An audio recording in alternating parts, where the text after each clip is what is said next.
Coucou, bienvenue dans cette première vidéo du calendrier de l'Avent. Donc comme vous le savez peut-être, sur mon calendrier de l'Avent, sur mon compte Instagram, il y aura pendant les 24 jours avant Noël un post par jour avec des petites surprises, enfin vraiment allez voir ça.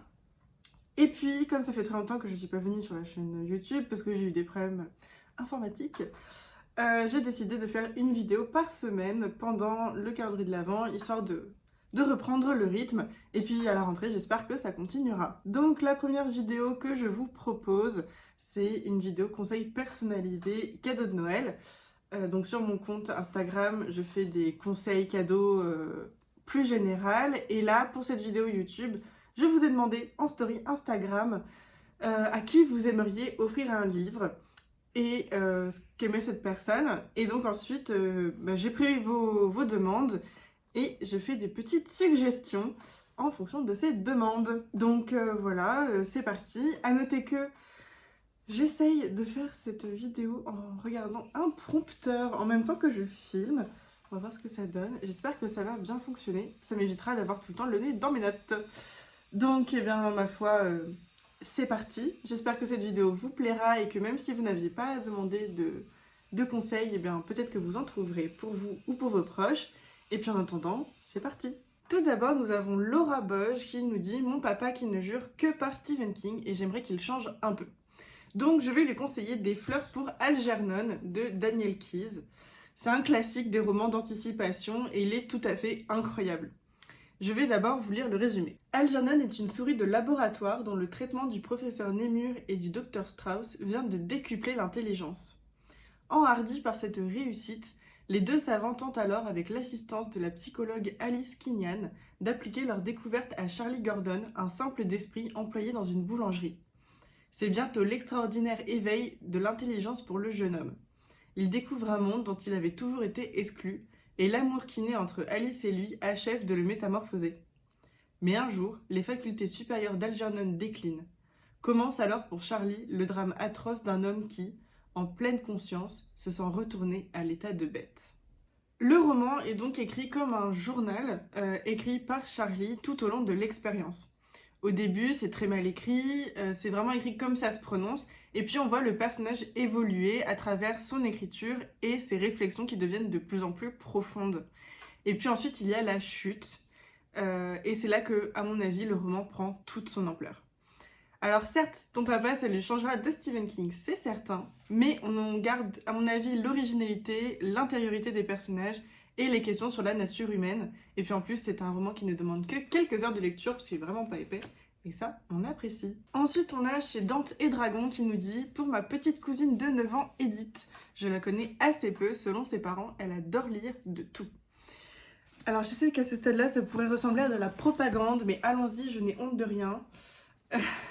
Si c'est une bonne lectrice et qu'elle aime l'aventure, je vais conseiller Violette sur le vent et le jardin sauvage.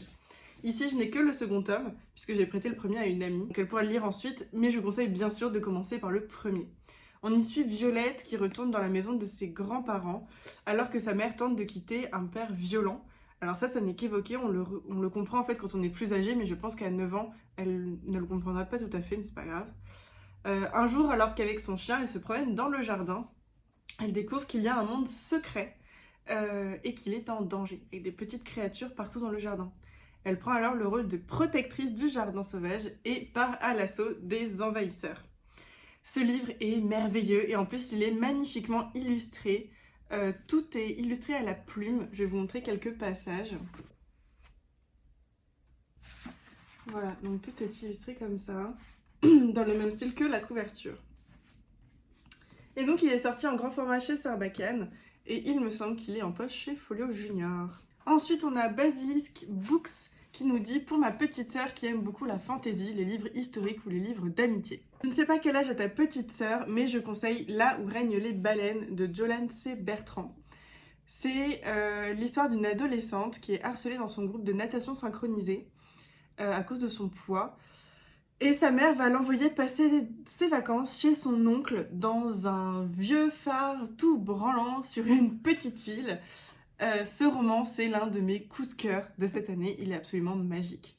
et je pense qu'il pourrait clairement plaire à ta petite sœur. On a une héroïne très très drôle, on a de l'amitié, de l'écologie, de la magie et de l'aventure. Et en plus, et ça c'est pour ça que j'aime ce roman, il est illustré.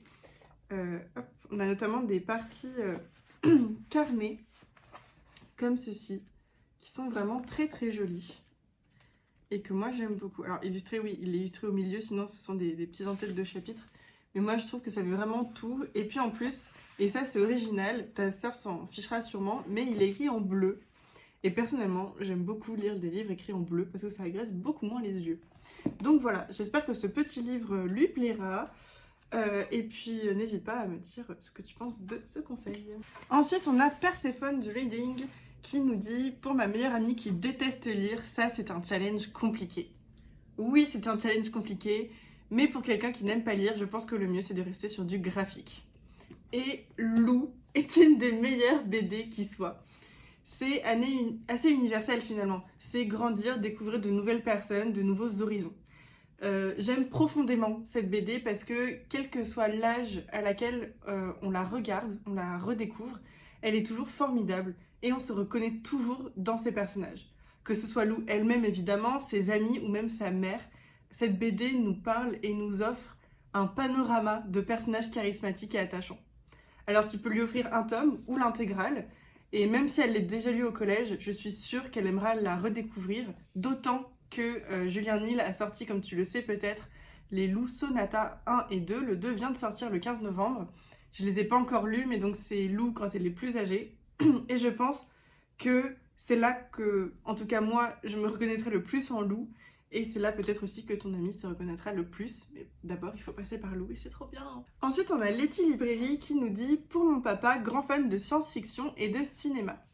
Alors, je ne vais pas te proposer de la science-fiction, mais ça peut quand même lui plaire. C'est Intérieur Chinatown de Charles Yu, ou Chinatown Intérieur en français. Ici, j'ai la version américaine, mais il est sorti aux Forges de Vulcain en français. C'est un roman à la forme très particulière, puisqu'il est écrit comme un scénario de film. Depuis la mention des lieux jusqu'au dialogue, en passant par la police courrier à l'intérieur qui n'est pas justifiée.